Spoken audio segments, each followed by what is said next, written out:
Hello friends, सी programming सीखने की इस सीरीज में आज हम देख रहे हैं इफ एल्स स्टेटमेंट की मदद से नंबर पॉजिटिव है या नेगेटिव वो कैसे चेक करें। तो सबसे पहले हम एक नंबर डिक्लेयर कर देते हैं, लेट्स से इंटीजर a। उसके बाद हम CLR या CR लिख देते हैं ताकि हमें कोई प्रीवियस आउटपुट दिखाई ना दे, और लास्ट में हम गेट CH लिख देते हैं। अब जो डिक्लेयर किया हुआ नंबर है वो हमें यूजर के पास से लेना है, इसी वजह से हम एक प्रिंटफ स्टेटमेंट लिखते हैं और उस प्रिंटफ स्टेटमेंट के अंदर हम लिखते हैं एंटर ए। उसके बाद स्कैनफ स्टेटमेंट लिखते हैं और स्कैनफ स्टेटमेंट के अंदर हम लिखते हैं %d एड्रेस ऑफ ए। अब कोई भी नंबर 0 से छोटा हो हम उसको नेगेटिव नंबर बोलते हैं, और 0 से बड़ा हो तो उसको पॉजिटिव नंबर बोलते हैं।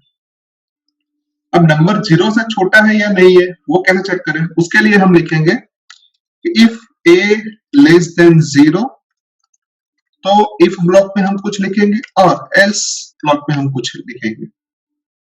अब इफ एल्स स्टेटमेंट की सिंटेक्स आप देखने जाए तो वहां पे हम एक कंडीशन या फिर एक्सप्रेशन लिखते हैं। अगर वो एक्सप्रेशन सही है तो इफ ब्लॉक एग्जीक्यूट होगा, और अगर वो गलत है तो एल्स ब्लॉक एग्जीक्यूट होगा।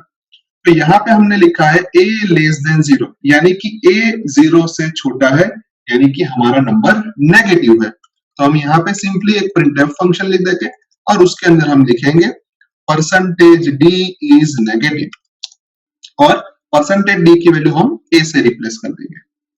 और अगर वो हमारी कंडीशन है वो गलत है तो हमारा एल्स ब्लॉक एग्जीक्यूट होगा, और एल्स ब्लॉक के अंदर हम लिख देते हैं प्रिंटफ, जिसके अंदर हम लिखते हैं %d इज पॉजिटिव, और %d की वैल्यू हम a से रिप्लेस कर देते हैं। तो अब हमारा प्रोग्राम रेडी हो चुका है, उसको हम पहले सेव कर देते हैं। सेव करने के बाद कंपाइल करते हैं। कंपाइलेशन में कोई एरर नहीं है, इसी वजह से प्रोग्राम को हम रन करके चेक कर लेते हैं। अब यहाँ पे मैं एक नंबर इंसर्ट कर रहा हूँ, लेट्स से 23। तो हमें आउटपुट के तौर पे मिल रहा है 23 इज पॉजिटिव, जो कि सही है। अब प्रोग्राम में लिखे हुए इफ एल्स स्टेटमेंट के बारे में हम सोचें तो हमारी कंडीशन है a लेस देन 0, तो इस केस में 23 लेस देन 0, जो कि गलत है। इसी वजह से हमारा कंट्रोल एल्स पार्ट में जाएगा, और एल्स पार्ट में लिखा हुआ statement printf %d is positive execute होगा। जहां पे %d की वैल्यू a से रिप्लेस होती है, तो इस केस में 23 इज पॉजिटिव आउटपुट हमें मिल रहा है, जो कि परफेक्टली सही है। अब एक और बार प्रोग्राम को रन करते हैं, जहां पे मैं a की वैल्यू इंसर्ट कर रहा हूं -6। तो यहाँ पे हमें मिल रहा है -6 इज नेगेटिव, जो कि सही है। अब प्रोग्राम में लिखे हुए इफ एल्स स्टेटमेंट की बात करें तो उसमें हमने लिखा है a लेस देन 0, यानी कि इस केस में -6 लेस देन 0, जो कि सही है। इसी वजह से हमारा कंट्रोल इफ ब्लॉक में जाएगा, और इफ ब्लॉक में हमने लिखा है %d इज नेगेटिव, और %d की वैल्यू a से रिप्लेस हो जाती है, तो इस केस में हमें -6 इज नेगेटिव मिल रहा है, जो कि परफेक्टली सही है। एक और बार प्रोग्राम को रन करके देख लेते हैं। तो यहाँ पे मैं a की वैल्यू 0 इंसर्ट कर रहा हूँ, और हमें मिल रहा है 0 इज पॉजिटिव।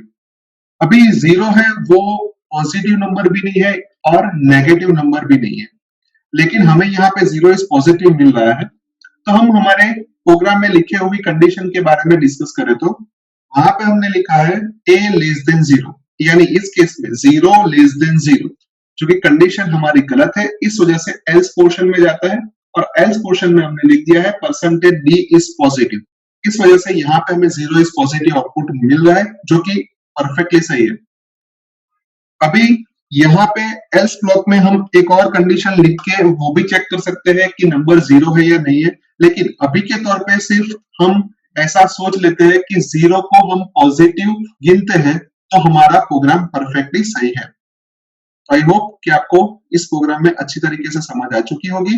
आज के वीडियो में बस इतना ही, नेक्स्ट वीडियो में फिर से मिलेंगे। Thank you.